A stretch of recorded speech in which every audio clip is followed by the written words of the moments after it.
Здравейте, готини хора! Вие сте с поредният епизод на Racing Talk подкаст. Както ви обещах последния път, днес на гости ми е един много интересен човек. Той е трикратен световен шампион. Да, правилно чухте, трикратен световен шампион. В коя дисциплина той е постигнал тези успехи и кои са неговите неразказани истории, ще разберете след малко. Сега искам да изкажа своята признателност към партньорите на подкаста, благодарение на които този епизод достига до вас. Вече над 28 години можеш да разчиташ на твоят IT експерт. ArdesBG подкрепя Racing Talk подкаст в мисията да представя неразказаните истории на българският автомобилен спорт. Независимо дали имаш нужда от мощна машина за гейминг или техника за твоят бизнес, експертите на ArdesBG ще ти помогнат да откриеш най-доброто за теб. В техните магазини, онлайн или по телефона ще получиш нужната консултация за техниката, от която имаш нужда. Използвай промокод Racing Talk, за да получиш отстъпка при пазаруване от ArdesBG. Както ви обещах в последния ни епизод, на гости ми е един много интересен човек. Той е трикратен световен шампион. Да, правилно чухте, трикратен световен шампион. Неговата дисциплина е малко по-различна, мога да кажа екзотична за повечето от вас, които са свикнали да гледат тук автомобилни състезатели, най-вече хора свързани с автомобилните спортове. Това, с което той се занимава, също е свързано с автомобили, но не точно с състезаване, а с това те да изглеждат по доста по-красив и атрактивен начин. Изключително съм радостен, че днес на гости ми е Иван Тенчев. Ванка, здравей, благодаря ти, че прие моята покана. Както споменах, ти си трикратен световен шампион в това да облепяш автомобили с фолио. Преди да ми разкажеш за тези постижения, които си постигнал, искам да започнем от там да ми кажеш как реши да се занимаваш с това. И да кажа, нали, на нашите приятели, които ни гледат, че аз до някъде знам твоята история, смятам, че тя е много вдъхновяваща и много млади хора могат да вземат пример от това, което ти си постигнал, защото голяма част от нещата, които си направил и създал, си ги създал сам. Както казвам, се създал успеха си сам. Разкажи ми как започна така любовта ти към това, което правиш и да се занимаваш с облепянето на автомобили. Първо искам да ти благодаря много за поканата и ти пожелавам успех за напред, защото малко преди да започнем да снимаме, с теб си говорихме за това колко трудно е един човек да успява в YouTube и с това, което правиш. И това, което в момента ще направим е най-малкото да го заснемем, това да се подготвиш за всеки един от твоите събеседници, да го обработиш, да го качиш в социалните мрежи. И адски много труд, за което адмирации. Ти пожелаваме на теб успех, знам, че няма да ти е лесно. Благодаря ти. И бе само един да питам, само водичка ли? Ами че гледам твоите колеги уиските дават. Тук сме малко по-ниско бюджетна продукция. Трябва да намериш някой спонсор, ето така по средата да устои уиските. Да, това е вариант, ще го помислим за бъдеще. Супер. Готово в кръга на шегата, възикам се и минералната вода, от която се сипал, знам, че и те да спонсорят. Да. Така, как започна? Започна преди почти 14 години, 13 години и половина да сме точни. Почна, много пъти съм казал, като на шега. За мен едни от най-хубавите неща в живота на един човек могат да се случат без планове. Колкото е да кроиш планове, да правиш стъпка по стъпка, винаги нещо се обърква. Затова аз наистина на шега започнах. Имах една Opel Tigra, като един Opel G, 17 годишен тогава. И си взех този автомобил, съответно пребладисах се го, защото имаше много забележки по него. Направих малко тунинг изпълнения, един волан, като на Формула 1, само двете страни отгоре, отдолу няма, много се бях заребил и реших, че ще го прибирам в гараж. Съответно, наех един гараж, в който събота и неделя с приятели, там познати, кой идва, китосва, шкури, бладисва, слагаме музика, разбирахме от всичко, естествено, като всеки един българин разбира от всичко и правихме какво ли не, докато един ден един приятел ни дойде и ми вика, дай да пробваме да затъмним стъклата на моята кола.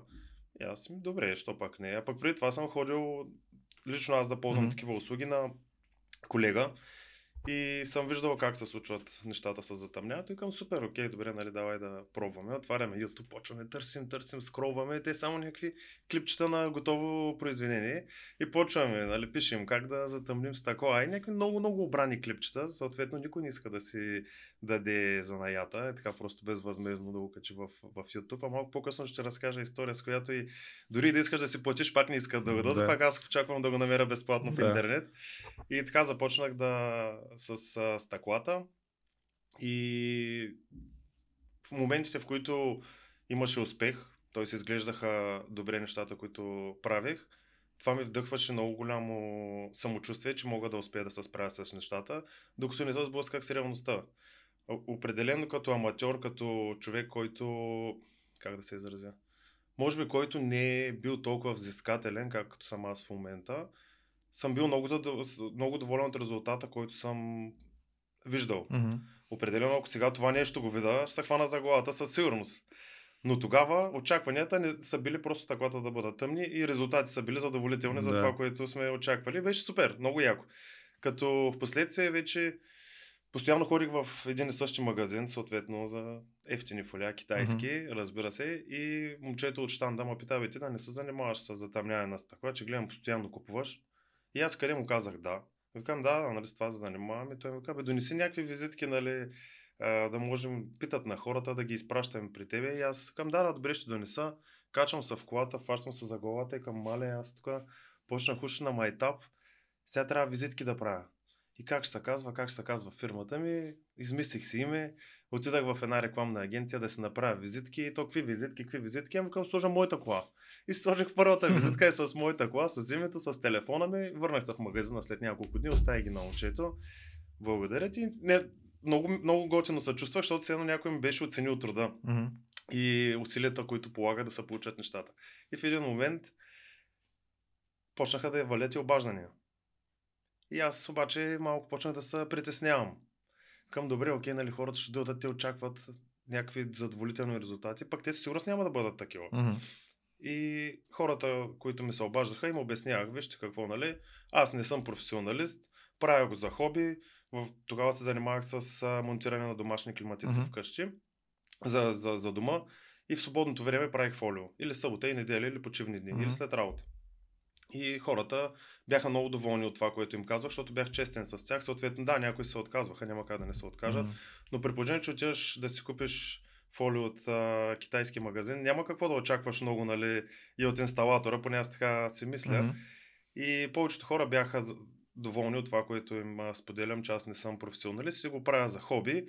И повечето отговори съответно пак бяха, виж какво, нали, имаш помещение къде да го направиш, ще го направиш и по-добре от мен със сигурност. Той си купува фолио, примерно казваме за 20 лева и аз му вземам 10-20 лева само да го монтирам. Да. И за мен това беше безценен опит, който аз успях да добия, защото чисто маркетингово, нали, на края на месеца трябва да дръпнеш чертата и сметките да ти излязат. Те си купуваха фолиото, даваха ми 10-20 лева на автомобил, който пък на мен беше достатъчно да си покривам някакви разходи, наем на помещението, съответно, нали, и ти от някъде трябва да живееш нещо, разбира се. И за мен това беше супер, защото първо хората бяха предупредени с това, че аз не съм професионалист. Второ, те си купуваха фолиото, аз практикувах на различни автомобили. И трето, получавах дори минимално заплащане, но някакво заплащане, което ме доста стимулираше аз да продължавам да се развивам. Докато не дойде вече един момент, в който започнаха да идват повече поръчки, по-сложни, по-нестандартни. И аз в един момент се изчерпах съзнанията ми. И тогава имах опция за 5000 лева бюджет, които аз да отделя за това да се обуча някъде. И отворих в интернет, почнах да звъня на всички колеги от цяла България и се представям, нали, като колега, начинаещ, почти без никакъв опит, нали, разказвам историята и накрая казвам, без да си обявявам бюджета, нали. Можете ли да ме обучите? Ами не. Окей, нали, аз искам да си платя, не искам да дойда да работя при вас безвъзмездно или нещо. Искам просто някакво обучение, да ми кажете по какъв начин се случват нещата, за да мога аз да продължа от тук нататък да практикувам. Дори не съм звънял на хора от Варна, нали, аз работя във Варна, за да не се чувстват застрашени някакси от моята конкуренция в случая. И може би от 10-15 човека желание изявиха да ми помогнат? Нула. Нула. И това мен много повече ме мотивира. Първо ме демотивира. В какъв бранш въобще аз почвам да работя, с какви хора се сблъсквам. Всъщност истината е, че не бранш е определящ в случая, а човека зад името, на което звъниш. И в един момент си казах, че няма да е лесно. Със сигурност. Много разочарования, моменти, в които си се чувствал и задоволен от работата ти, от нещата, които си постигнал, от това, което правиш, доволни клиенти, същото време няма как да няма и недоволни клиенти. Ти се опитваш безсънни нощи от сутрин до вечер. Много е трудно. Докато не дойде момента, в който аз започна да работя в чужбина.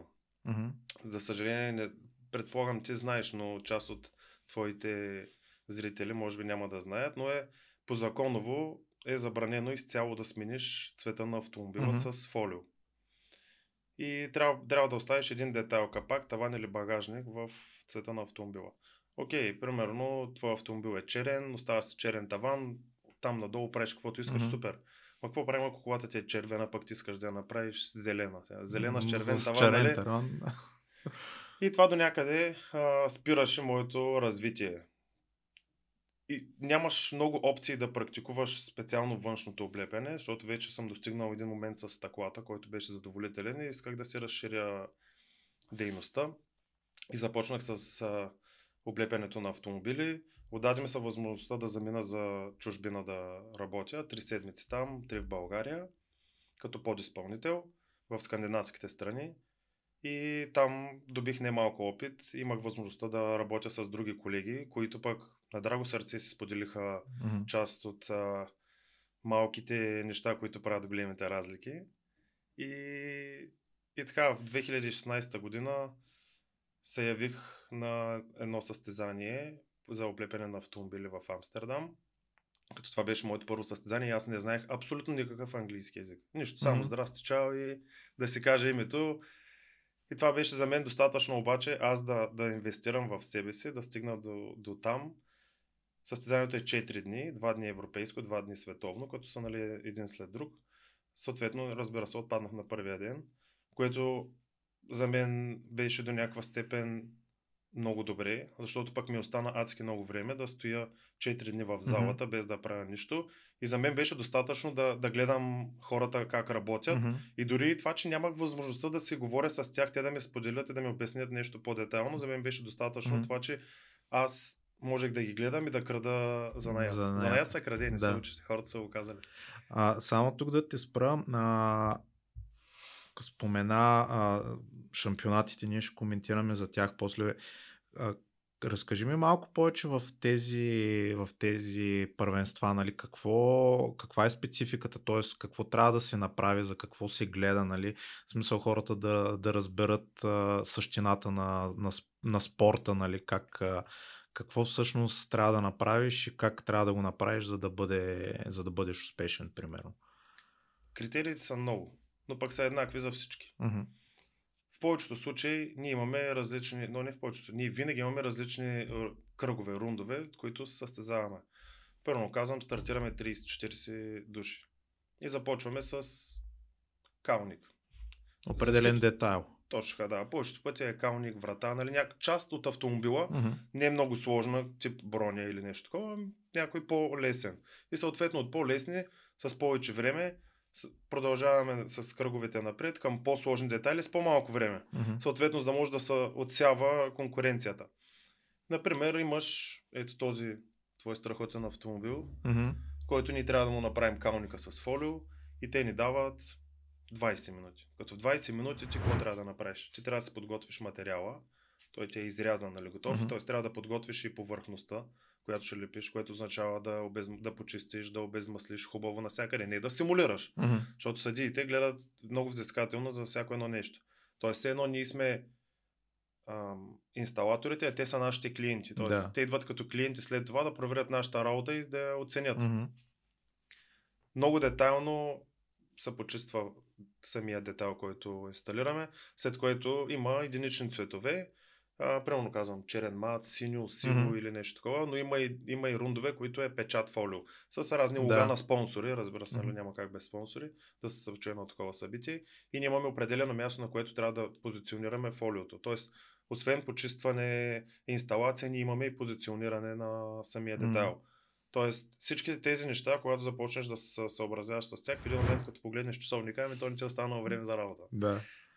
И така почваш да се учиш да работиш по-бързо, по-качествено, почваш да мислиш как можеш да съкратиш времето за работа, т.е. не за работа, времето за подготовка, така че да ти остане време за работа.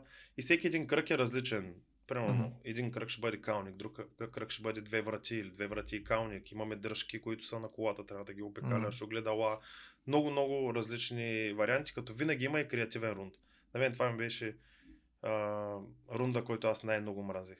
Защото винаги съм си казал, за мен си съм перфектен изпълнител, обаче съм много зле с това да си визуализирам нещо. Примерно дават ми една каска и ми казват, имаш един час да направиш нещо по тази каска, така че да изглежда атрактивно и интересно. И аз ако съм в магазина и прямо вие сте 30 души в момента, които ще правите 30 каски, да видя твоята и твоята да искам да си купя твоята да ми хареса. И добре, нали? То на мен едно може да ми хареса, на теб друго. Без да знам никакви правила, без нищо. Тогава, нали, съответно съм се опитвал и съм достигал някакви такива задоволителни резултати. И за мен първо в състезанията винаги минали креативния рунд, се отдъхвам и продължавам лесно напред, защото вече е другото автомобили. Да, ти спомена реално, нали, обясни ги правилата. Първото състезание отпадаш рано, но пък ти дава възможност да видиш, да откраднеш занаята, както спомена. По-нататък мотивира ли се да, нали, от една страна го има момента, в който, нали, ти го правиш като професия, обаче като отидеш на едно състезание и някакси видял си ги нещата, обаче пък се мотивираш да се представиш добре. Появи ли са този състезателния дух, нали, да си кажеш, ето до година аз ще стана още по-добър и ще се върна и ще ви покажа какво мога? Малко, съвсем леко ще прескоча напред във времето и ще разкажа тази история. Първото състезание 2016 година на Амстердам. И европейското и световното победител беше един и същи човек. Тоест двоен победител на двете състезания. Уби конкуренцията. Супер много му се радвах и се възхищавам. Няколко години по-късно, този човек е от Америка.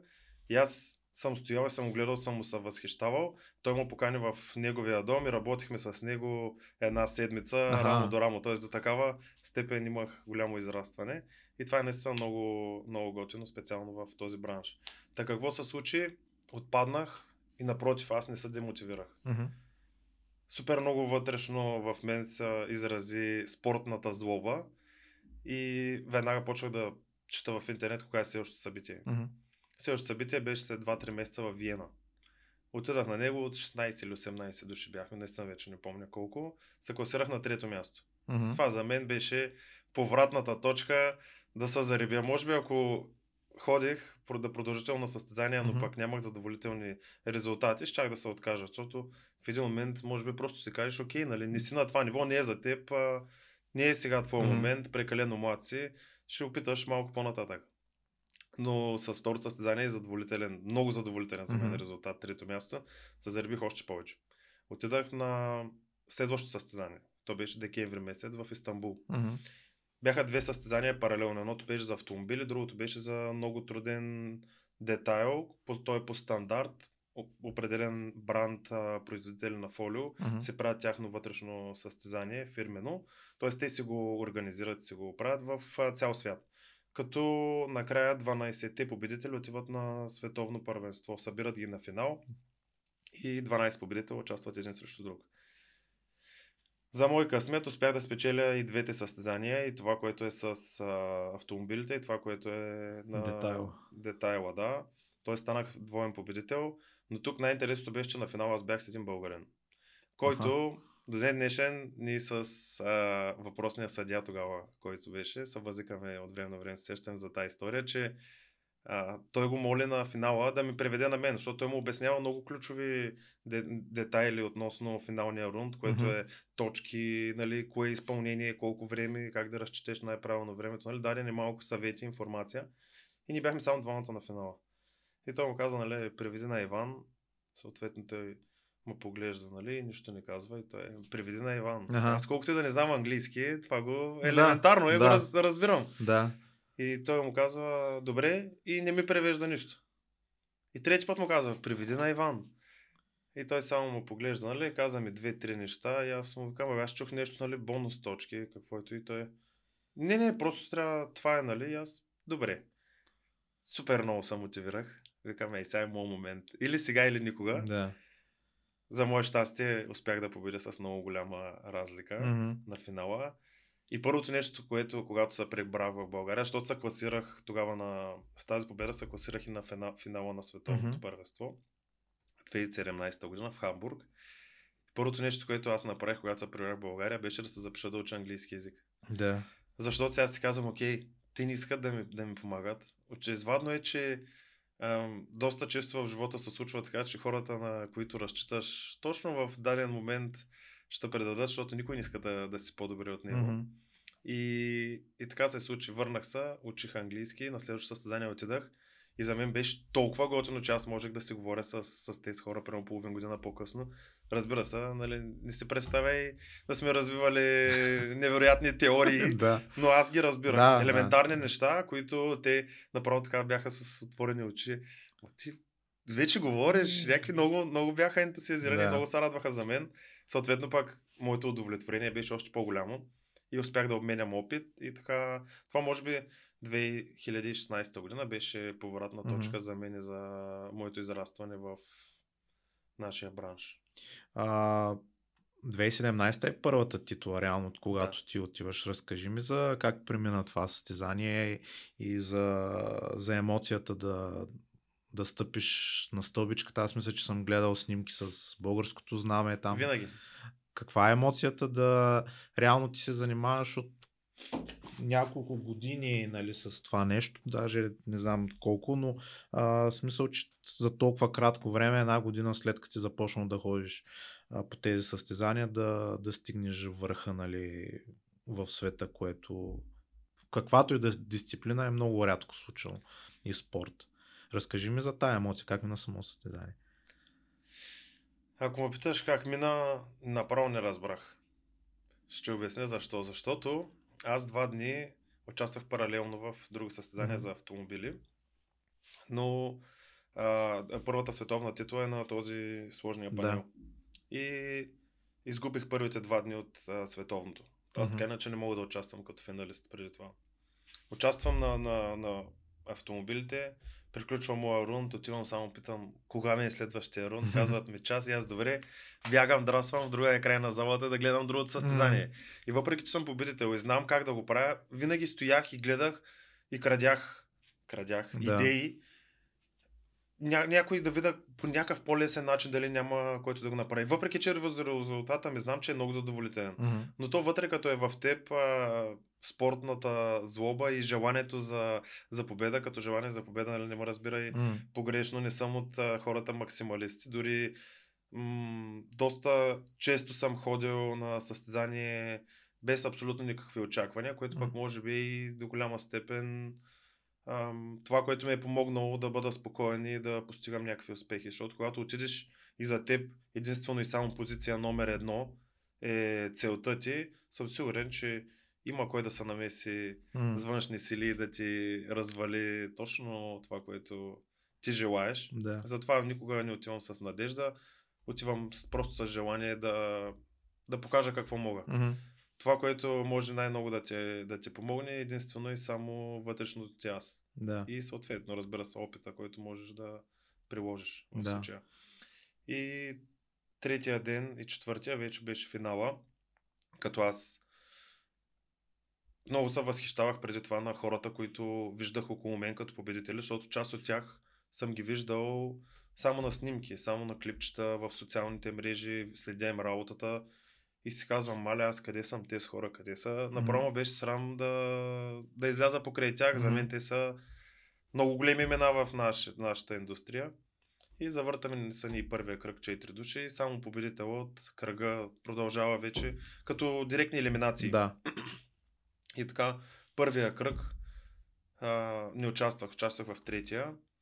И виждам само кои продължават, кои отпадат. И си викам, мале, тук какви хора отпадат, нали? Да, пък ти Не мога да го продължаваш. повярвам. Не, аз още не бях Аха. участвал. И това малко така как така, стресирам до някаква степен. Още тогава не съм имал много голям опит с стреса. Мгм. Почва твоя рунд, почва да ти се потят ръцете, да ти е топло, почва да се притесняваш и съответно допускаш грешки. Аз трябва да режа прецизно, тя ръката ми е така прави, към мале, тук сега какво ще правя.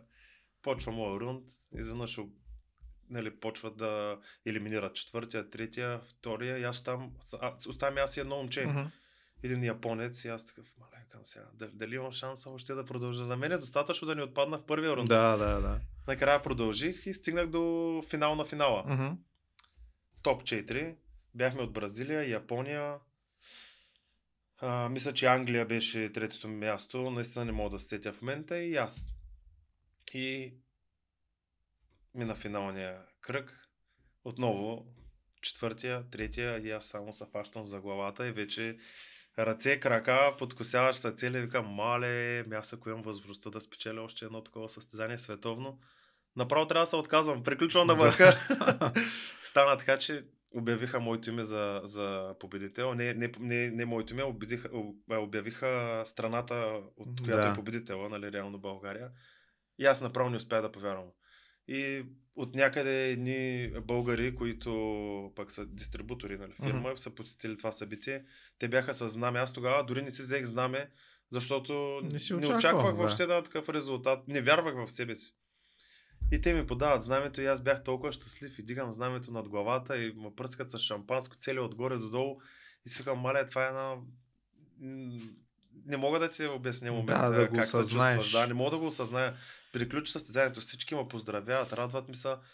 Аз не мога да повярвам какво съм направил. След това много беше готино, прибирам се с самолета, дори нямах къде да се изкъпя, целият мириша на шампанско. Срам, викам, маля, тези хора сега в самолета, дали ще си кажат този така пияндурник смърди на алкохол.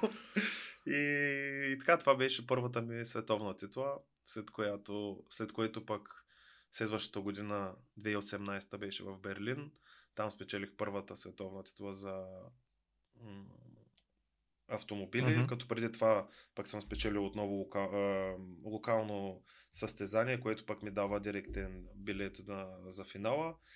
И така, отново всички световни финали са от 12 победители от цял свят. 12 регионални състезания, всеки един победител, т.е. 11, извинявам се, отиват на финал, плюс 12 е победителя от европейското първенство. Като ако участваш на световно, нямаш право да се явиш на европейско преди това. Т.е. отиваш на по-голямо събитие и аз винаги избирах да ходя на по-голямото.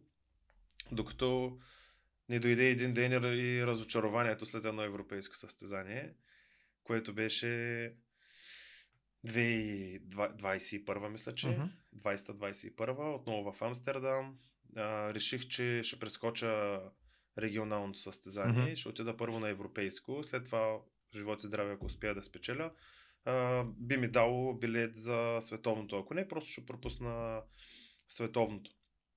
Като преди това бях спечелил едно регионално състезание преди корона. Т.е. точно преди коронавируса да хване и реално не успя да отида на световното. Да. Но на това европейско завърших на второ място и за мен аз бях адски много ограбен. Приемам загуби, критики, нямам проблем с това, но ако нещо за мен е очеизвадно, и не само за мен, а и за всички около мен в случая, дали познати, дали непознати, и аз се чувствах ограбен, дойде момента и с падението. Съответно аз бях зверски демотивиран, отказах да им дам интервюта и всичко останало, казах им, че няма да участвам въобще на световно, че аз приключих с състезанията и всичко останало покрай тези събития. Казах си, взел съм може би максимума, вече идва момента, в който те искаха от въпросната федерация до някаква степен за мен да ме саботират, защото преди това имах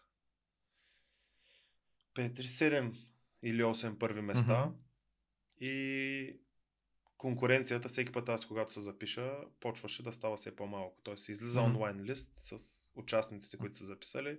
В момента в който аз се запиша, до голяма степен от преди това записалица започваха Да се да се отказват. отказват. Да, съответно организаторите, разбирам ги и тях, губят пари, защото това са спонсорство, това са платени квоти за да участваш, съответно интерес, Мгм. събитието става по-малко и аз го осъзнах в един момент, но за мен беше късен, когато се чувствах ощетен. Да. Си казах повече няма да ходя на състезания и докато не дойде една седмица преди следващото световно, минали са повече между половина и една година Мгм. между двете събития, които многобройно са се опитвали да се свържат с мен и са ми давали зелена светлина да участвам, искали са и така нататък, но аз категорично отказвах. Мгм. Докато една седмица преди събитието нямах един мотивиращ чат Мгм. с мой колега от чужбина, който му пожелах, честитих му за рождения ден. Много интересна история. Бях в самолета за Варна-София Мгм. и видях, че има рожден ден и просто му честитих. И му пожелах накрая всичко, каквото си пожелая да му се сбъдне. И той ми написа, благодари ми за това и ми каза накрая, пожелавам се да те видя още един път световен шампион. И аз направо настръхнах в този момент и викам, не. Това е супер уважително Мгм. и може би е някакъв знак, че аз трябва да участвам. И както ти каза, нали, да те прекъсна за това, дето стават случайните неща, нали, Да. за пореден път. Защото и аз, хората, които следят подкаста, са гледали историята с Тошко Славов, как се запознахме по абсолютно случайен начин. И сега ти, нали, като обясняваш всичките тези неща, дето казваш за плановете, ето, нали, сега отново пак решил си на някой да честитиш, пък той реално Когато нещо трябва да се случва, случи нищо не може да го спре да се Да, случи. да. И така дойде този момент, че стих му, той се го пожела и аз го усетих, че това ще бъде момента. В същото време, пак казвам, световното са третия и четвъртия ден от цялото Да. събитие. Аз вече бях поел ангажимент да работя на един щанд. Мгм. Тоест, лайф демо през деня, лепя, обяснявам на хората за шоу. Да. Съответно, имаше възможности компанията, за която бях поел ангажимент да работя, да не ме освободят да участвам Мгм. В на рундовете. първенството, Да, да. като аз им казах по никакъв начин, нали, няма да ви ощетя. Единствено и само, като някаква почивка ще се го вземам, ние сме един до друг точно. Да. Да участвам просто Мгм. на събитието и се връщам веднага на щанда. Категорично отказаха, Мгм. след което аз им обясних, че в такъв случай просто си отказвам работа за тях. Мгм. Тоест аз бях готов да си откажа хонорар и това, за което съм работил допреди това, да почна да ме ангажират по Да. такива събития, само и само да участвам. Така го усетих като момента. Да. Към момента. И това се и случи. В крайна сметка, 2-3 дни преди събитието, няма и на къде, склониха да ме пуснат. Аз бях отново почувствал се оценен в Мгм. случая от тях. И благодарих им. И им обещах, че не по никакъв начин това няма да повлияе на моята работа за тях. Обаче ме повлия на моето състезание. Защото аз 2 дни работя там, изтощавам се Мгм. от сутрин до вечер.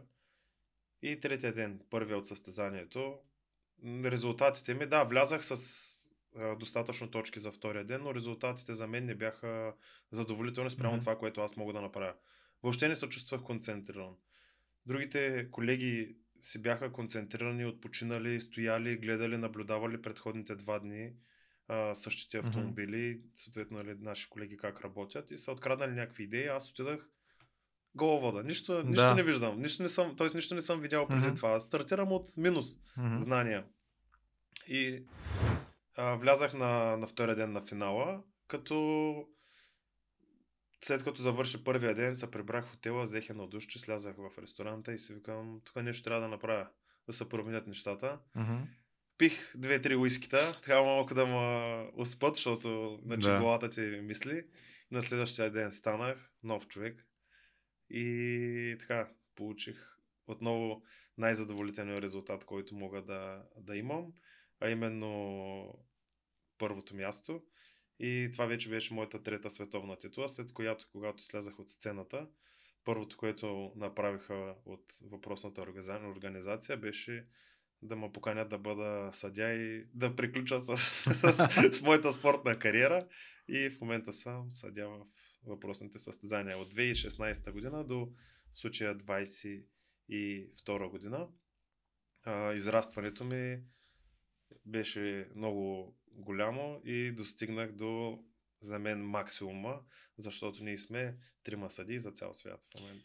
Да, смисъл, ако може да използваме разговорни израз, си превъртял играта, защото реално си започнал от човек, който нали, нищо не знае в тези състезания, 3 световни титли и вече нали, стигаш до момента, в който ти трябва да оценяваш, което може би е наистина, както ти каза, е повече от световния шампион като статус, защото вече идваш ти си човека, който трябва да нареди нещата, да ги оцени.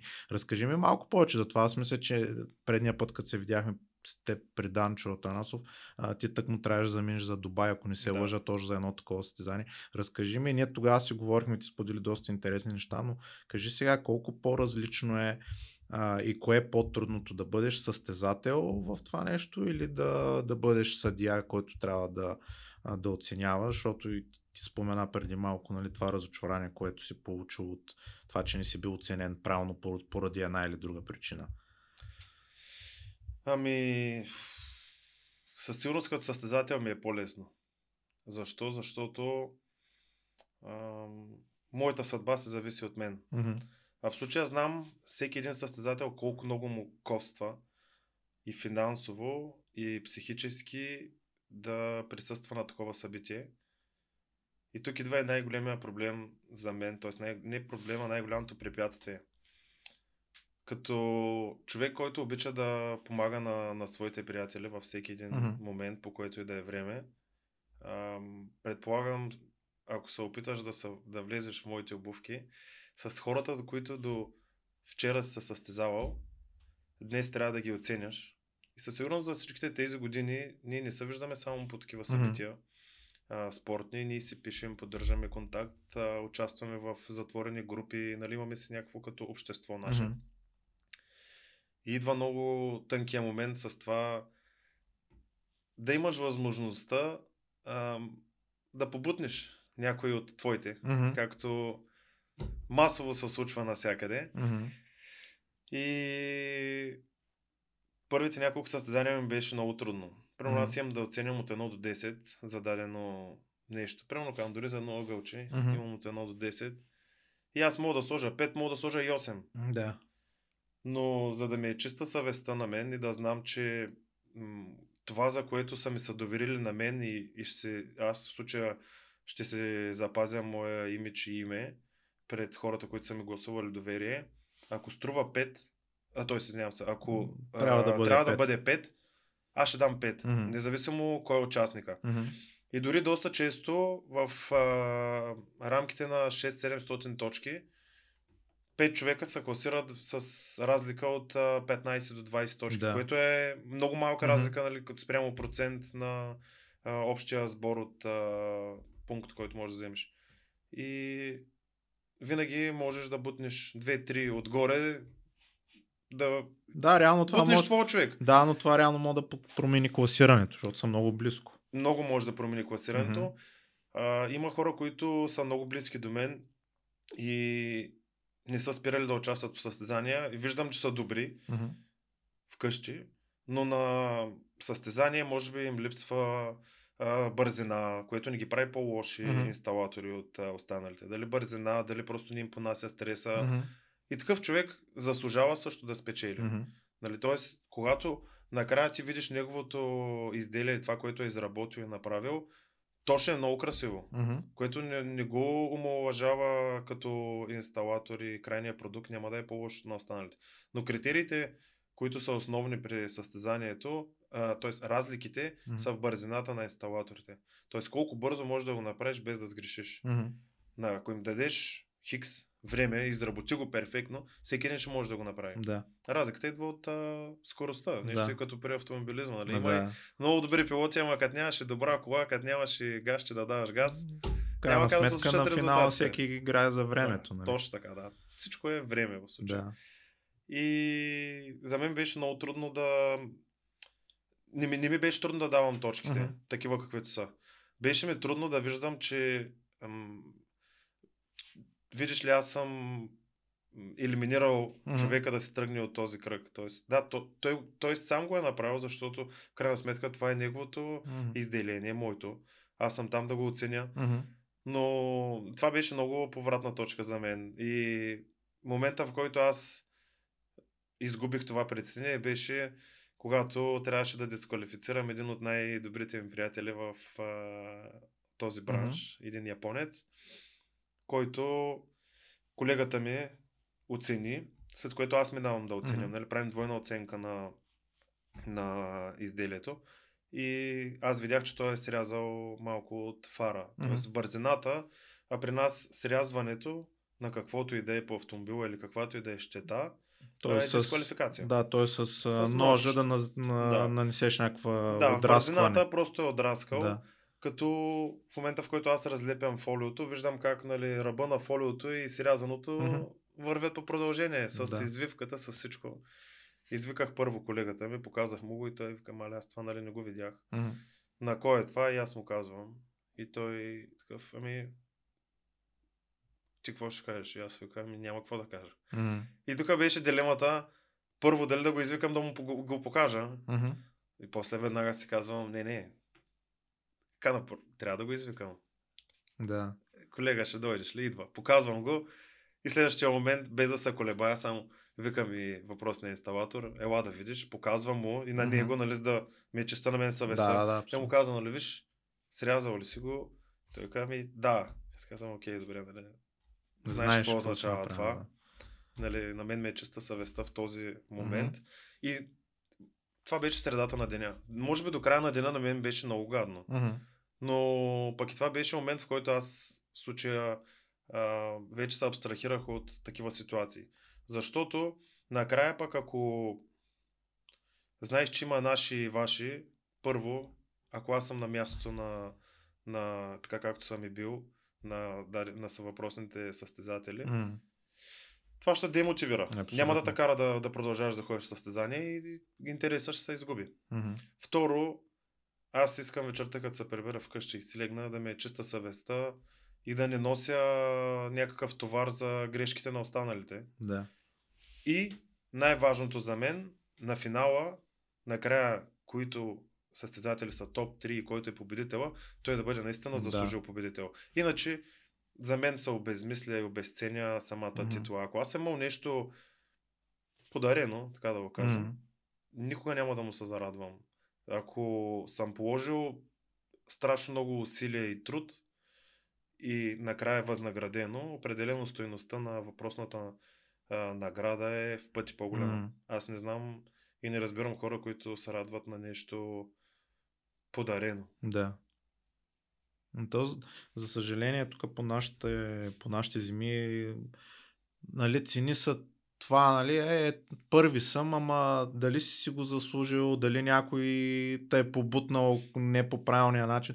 В този ред на мисли, промени ли се по някакъв начин отношението към тебе спрямо, защото ти сподели, че сте си една група от хора, които се занимават с това, участвате по състезанията, най-вероятно сте примерно 50-100 човека, които сте си там. Промени ли се някак си отношението към тебе вече от една страна, когато си бил конкурент техен и сега, когато си съдия и ги оценяш, или хората реагират, как да кажа, разбират твоята отговорност и приемат, както в случая този твой японски колега е приел, че той е допуснал грешка и ти си трябва да я санкционираш.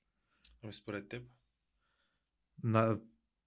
Познавайки менталитета на хората навън, според мен не се е променило отношението. В смисъл, поне навънка голяма част от хората разделят нещата, до състезанието говорим си, състезанието ти си човека, който трябва да го оцениш, след състезанието пак си говорим. Поне така за мен би трябвало да бъде нормално и според мен голяма част от хората го приемат така. Ама ти ще ми кажеш, защото ми е интересно. Много бих се радвал твоите думи наистина да са така, защото звучи доста прекрасно, но в суровия и реален свят не е така. Определено усещам от част от тях и малко по-дръпнато отношение. Тип, видиш ли, до вчера участвахме тук заедно, пак сега ми се правиш на голямата работа.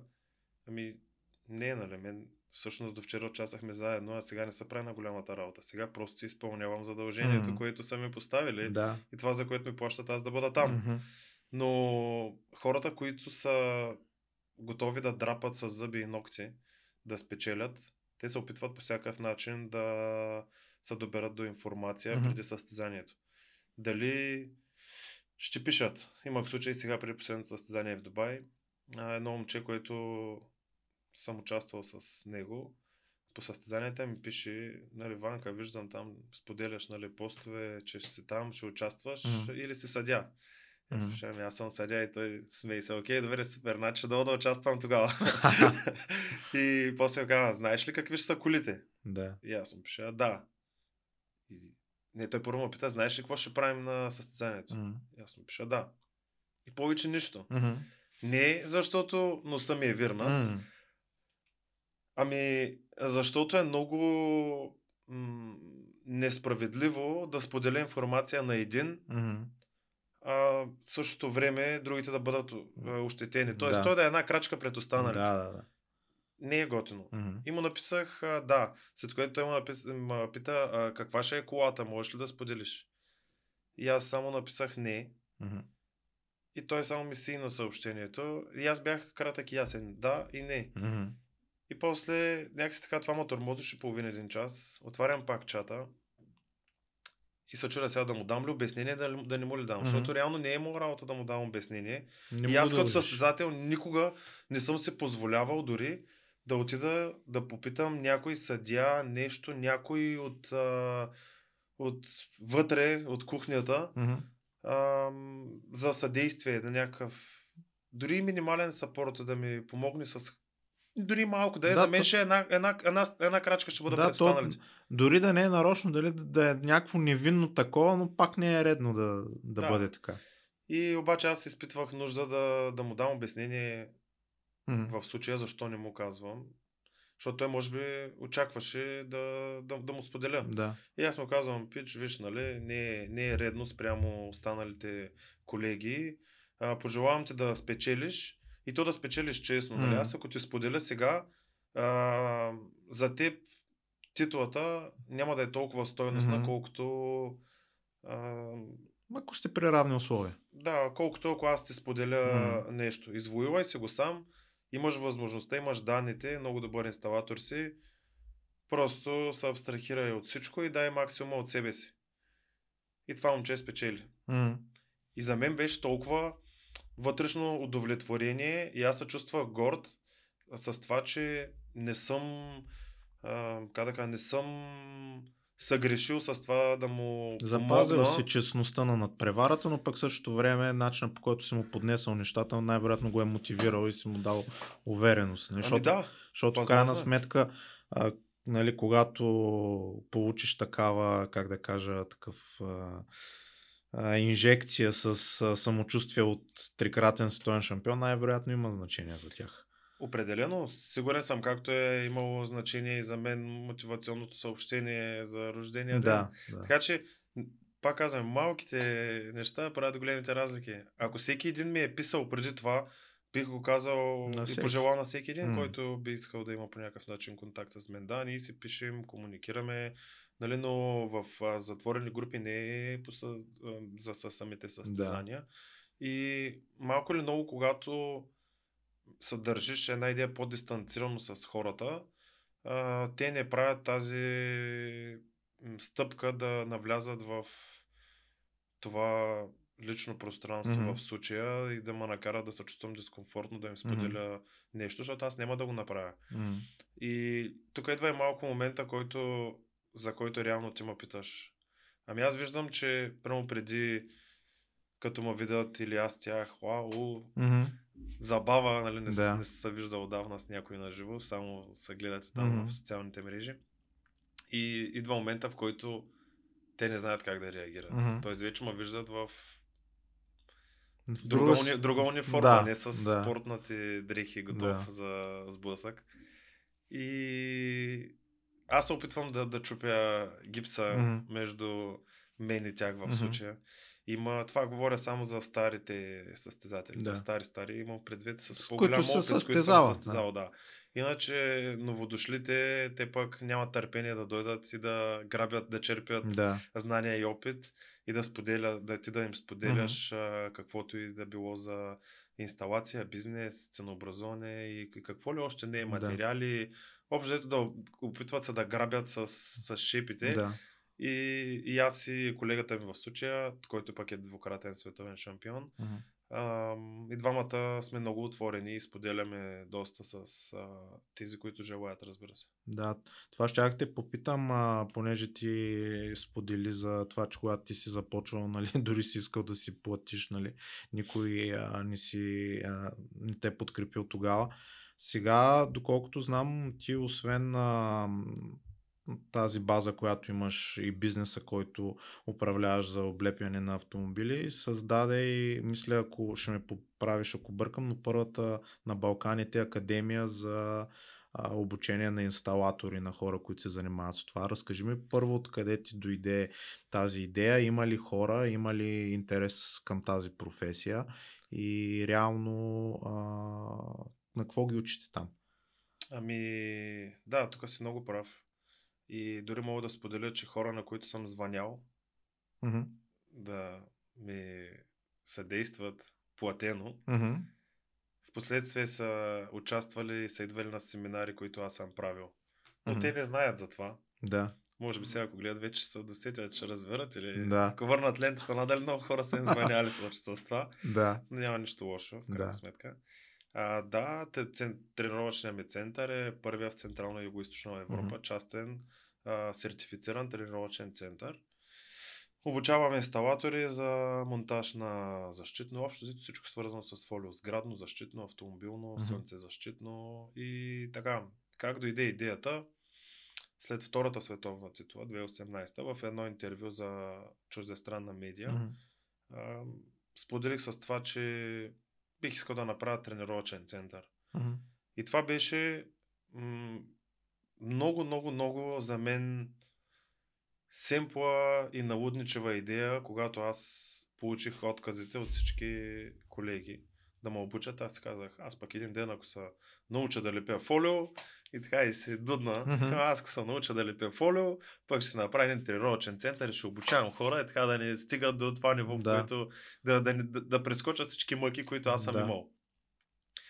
Изтечение на обстоятелствата, внимавай какво си пожелаш, точно и това се случи. Отворих тренировъчен център, заради който ходих и обикалях цял свят, за да бъда сертифициран официален треньор от Южна Африка до 2 пъти в Виена, 1 път в Щатите, в Сейнт Пол, Минесота. Тоест държах 4, и 1 път в Полша. Тоест държах 5 изпита на 4 различни локации за това, за да бъда сертифициран треньор. И в момента, за съжаление, нямам прекалено много време да отделям в тренировъчния център, защото съм доста ангажиран, но на 2 месеца, 3 отделям по една работна седмица, в която събирам групи и обучавам хората да работят. Като това стартира преди 4-5 години горе-долу, може би 5, по-активно 4. Отнеме доста време да покрия всички критерии за направата на тренировъчния център, но в крайна сметка всичкият труд се отблагодари, когато вече виждам хора, които са минали през академията и работят активно. Има ли такива, които ходят на състезания от тях? Почнаха ли, в смисъл да се появяват такива, които да те заместят, нали, да има българско представителство отново сред състезателите? За съжаление не. До ден днешен няма българи. Имаше на първите състезания, както споделих с теб, но след това те се отказаха и аз продължих сам. Но до ден днешен не е имало българин след колегите, който да се осмели да стъпне на световната сцена. Не знам защо, но се надявам и да има. Няма абсолютно нищо лошо и за мен думата конкуренция аз не я харесвам. За мен ние не сме конкуренти, ние сме колеги, първото което е. И второ, кой може да ти помогне в един труден момент, когато нещо не можеш да изработиш или ти трябва даден материал, който ти примерно нямаш случая фолио, нещо, нали? Кой може да ти помогне, освен твой колега? Да. Нали, защо трябва да има негативизъм и лоши мисли за колеги? Защото аз не съм в нашия бранш. Като цяло не ги...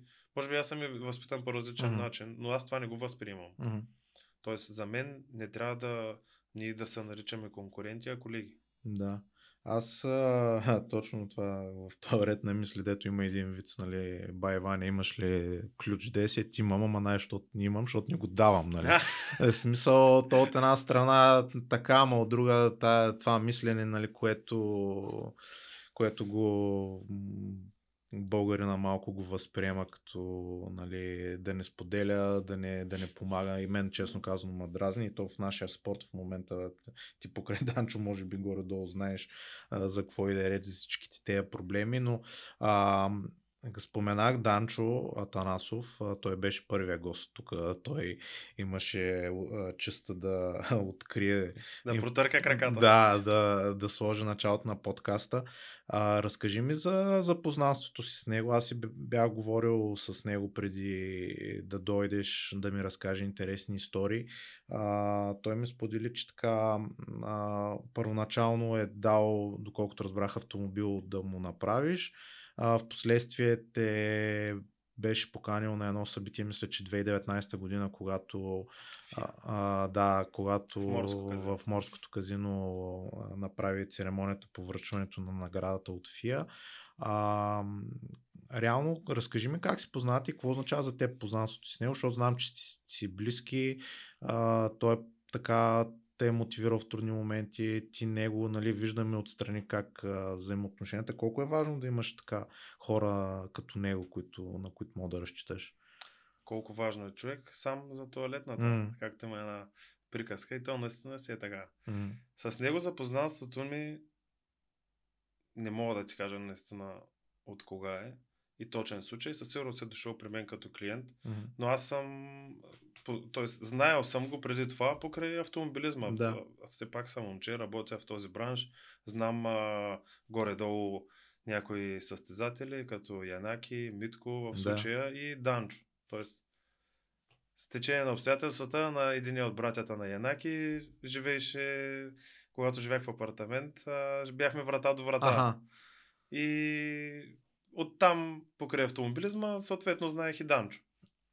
И не помня наистина какво съм оправил, но помня момента вече с Евото. Тоест, когато за първ път облепихме Евото, след това не ти трябва много да прецениш един човек, когато го видиш, че е от твоята порода. Да. И успяхме да се сприятелим, т.е. да се сближим, в последствие изприятелим. Имали сме и хубави и трудни моменти, естествено, то само нагоре не може, трябва малко надолу, нагоре и така. Едно от нещата, които най-много съм му се възхищавал е това благотворително събитие, което той направи да даде, за мен е благотворително събитие, да си даде ревизиран чисто нов автомобил на пилоти на Твърдица, мисля, че беше. На Върбица. Извинявам се, Върбица. Поканим там просто да присъствам на събитието и това беше много яко. Наистина, не знам дали тези момчета са оценили това, което той е направил, ама има много хора, които дори им са свиди да си дадат автомобила, личния автомобил, нали, стрит автомобила, да го дадат ти като твой негов приятел, примерно от точка А до точка Б да отидеш, защото днеска си без кола. И те им са свиди, не си дават колата, а пък той се е дал в случая ревизиран автомобил, готов за състезание, подготвен и доста опасен за хора без опит. Той се извинявам се, не без опит, но без опит с такъв клас автомобил, нали, да не прозвучи все едно са някакви аматьори. И това е много, как да ти кажа, много показно за това един човек какъв е. Като малко се връщам назад, бях в тях на гости и той ми сподели за тази идея вечерта. И аз му викам, това е много яко. Мгм. И веднага се поставя на място на тези момчета, които ще имат шанса, така. Му викам, човек, това е много яко. Изненада беше за мен, че той ми сподели, че съм един от малкото хора, които са го подкрепили в случая да го направи това нещо. Мгм. Те повече са му казали, ти лут ли си, сега ми ако нещо стане с колата, Мгм. нали? Което има резон в това, което са му казали като Абсолютно. цяло. Но пък, как можеш да направиш нещо велико, различно и готино, ако не рискуваш? Мгм. В крайна сметка се е поел риска. Радвам се, че нямаше нещо фрапантно, което да се случи. Всичко завърши подобаващо и много готино. И така с него много имали сме и хубави, както казах, и трудни моменти в приятелството ни. В прекрасни отношения сме. И той самия е много харизматичен човек, който носи спокойствие. Имах възможността на теста на Шкодата R5, която тества. Тук На бялата вода. На бялата вода, да. И бях негов навигатор. Какво навигатор? Той човека се знае пътя, само бях куфар да се возя там малко, няколко ръна нагоре. И ми беше много яко. Обаче ние сме с микрофон, нали, и си говорим. И аз вече толкова ме е яко вътре в колата и ми казвам, дай, тук, браво, топ, моп. Викам, следващия път искам по-силно, така, можеш, спри по-късно. Но той човека се знае какво да правим, аз му джумоля там, защото ми е много яко. Не са. Да, щях да те питам точно за този случай, как се почувства в един истински, защото Mitsubishi си е състезателен автомобил, обаче автомобилите от този клас R5 е нещо съвсем различно. Определено имаше разлика между Mitsubishi и R5-цата, безспорен факт. Какво е чувството като на електронна игра? Аз вкъщи имам симулатор с седалка, педали, волан, нали, включвам на телевизора, играя, там карам формула, обаче това си е направо, ти не усещаш какво се случва вътре. Аз не знам, ако някой човек не се качва в такъв автомобил, дали въобще може да ме разбере какво се опитвам да обясня. Със сигурност доста голяма част от твоите последователи и хора, които ще гледат това видео, ако са стигнали до тук, със сигурност знаят. Но чувството е нереално. Ти виждаш един завой и аз дори, нали, каската ми е вързана и аз не мога да гледам той с колко километра кара, защото то всичко се случва много бързо. Да. Обаче виждаш, че завоя идва и като шофьор нормално е да очакваш да почва да спира малко по-далече, нали? А не в средата на завоя малко да намали и да продължи. Това е много нереално, но в същото време пък е много важно при човека, при който се возиш, да му имаш безрезервно доверие.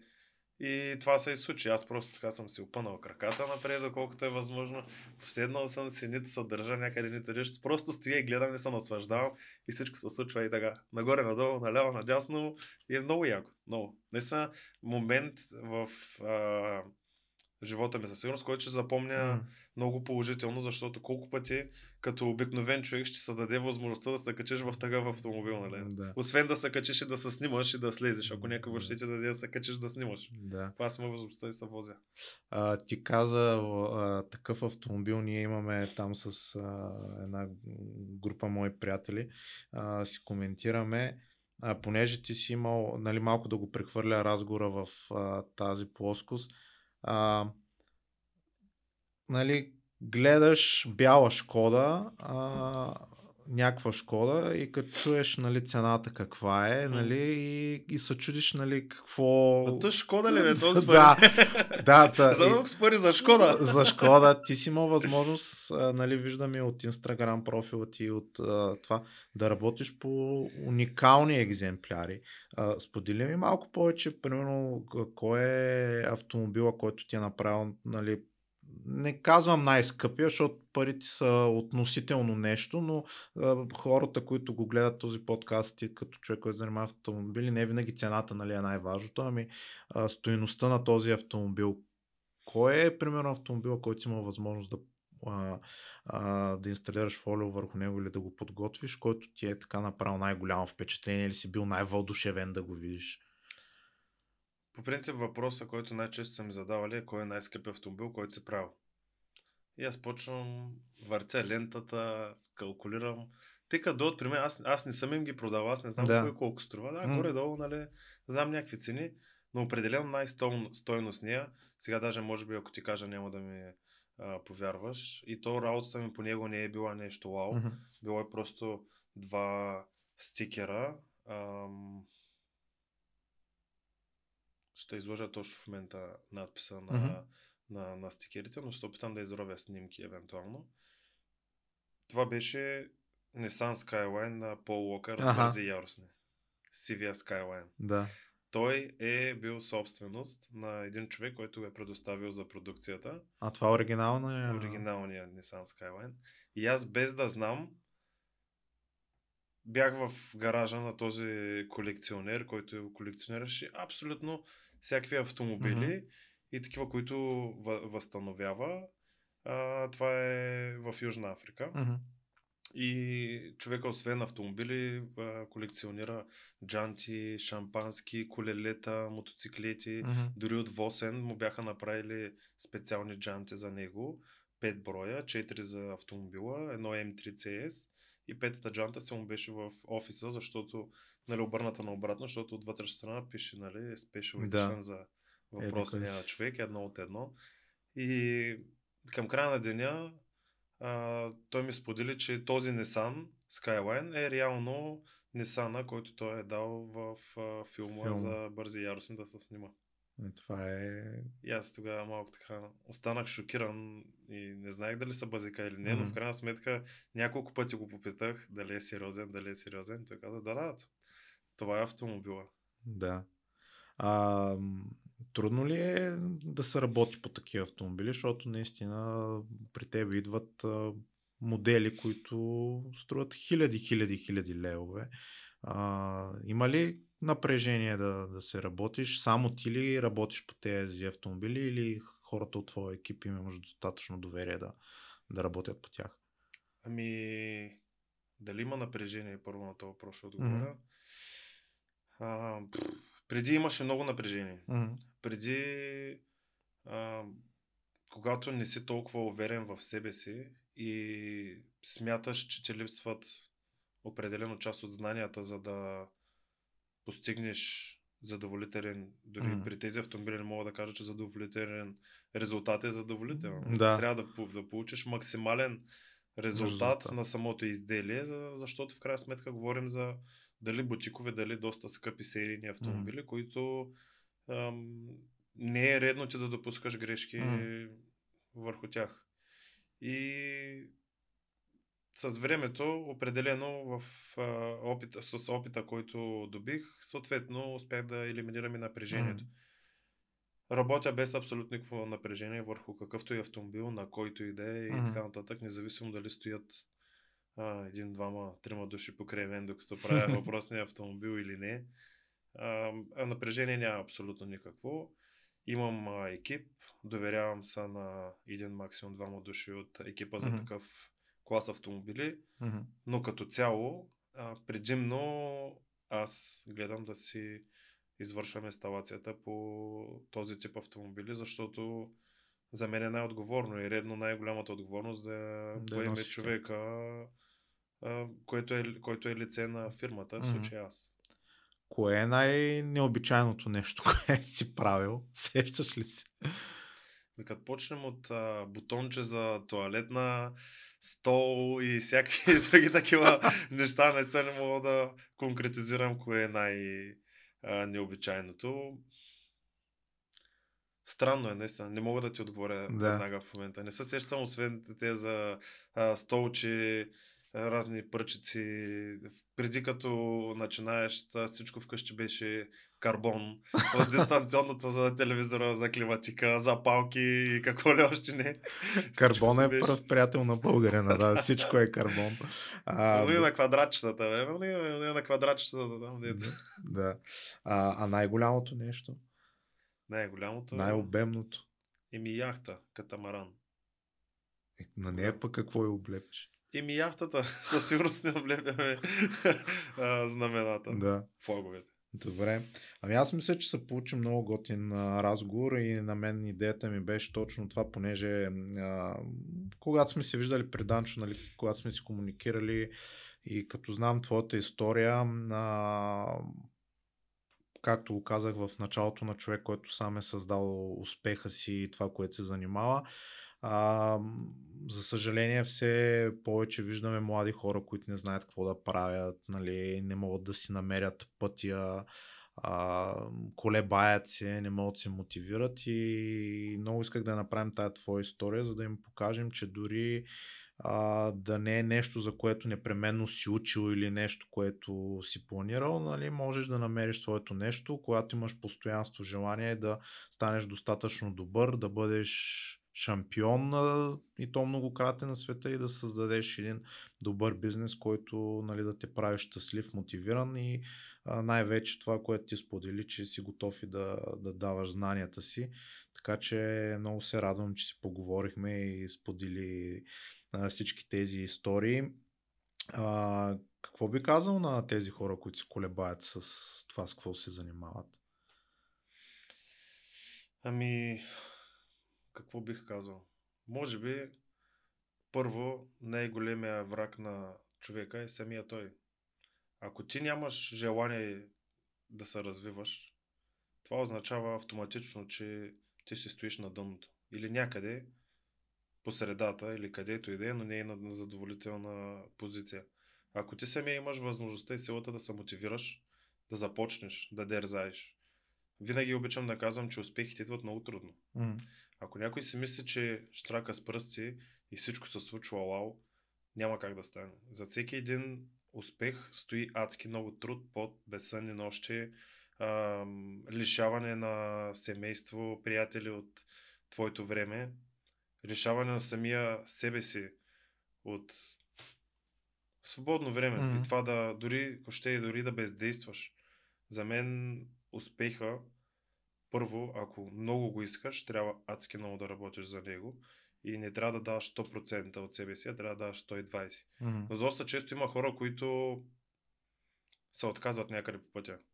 Аз също съм имал много моменти, в които ме е идвало да се откажа и да се зафърля всички тези ангажименти към странични хора, защото на всеки си мисли, че стоиш, ще въртиш сенджира, но всъщност да управляваш една фирма, ако ще е от двама души да е, това е нещо отговорност първо към човека до теб, с който работиш, защото в крайна сметка и той се прибира вкъщи. И той трябва да има какво да сложи на масата. Съответно, ти си този, който трябва да успее по някакъв начин да менажира и да докара клиенти, за да свършите първо добре работата, след това да дадат някакви приходи, че да се приберете вкъщи и да сте с някоя торба с храна и да можеш да си платиш сметките. Но за съжаление, аз търся и в момента работник. И аз съм много капризен към човек, с който бих работил, искам да си разширя екипа.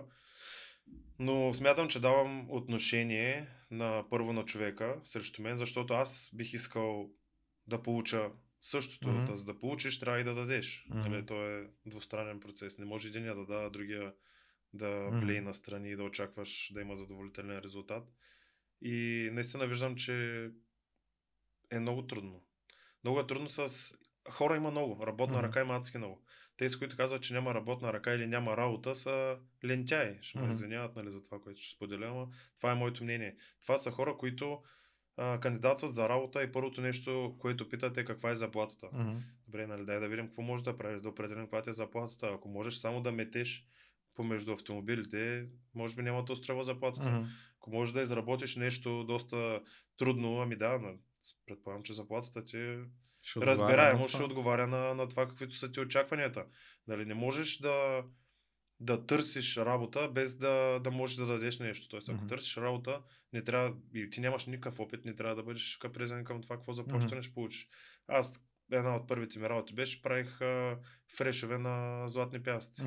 И нямах проблем с това. Въпросът е, че съм имал желание в последствие да се развивам. Няма лесно начало. Трудно е да издържиш до края.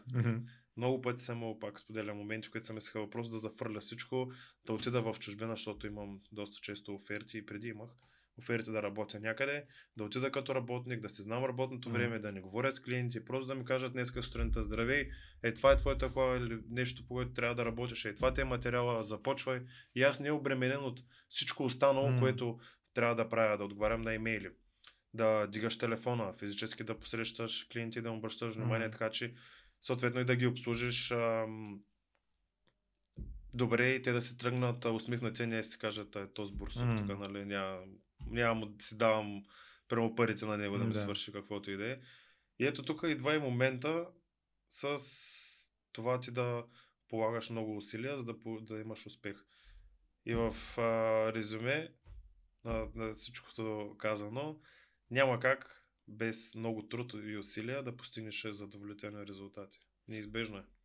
Чудесно, благодаря ти. Мисля, че това беше достатъчно мотивиращо поне за мен. Мисля, че всеки, който гледа този разговор, има какво да си вземе от него и да се мотивира да продължава. Желая ти успех да продължава с това, което правиш. Благодаря. Благодаря на всички вас, които изгледаха този разговор.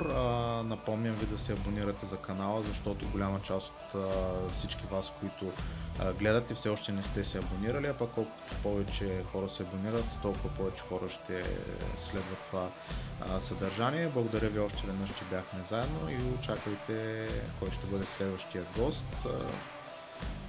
за него след известно време. Благодаря ви още веднъж, че бяхме заедно.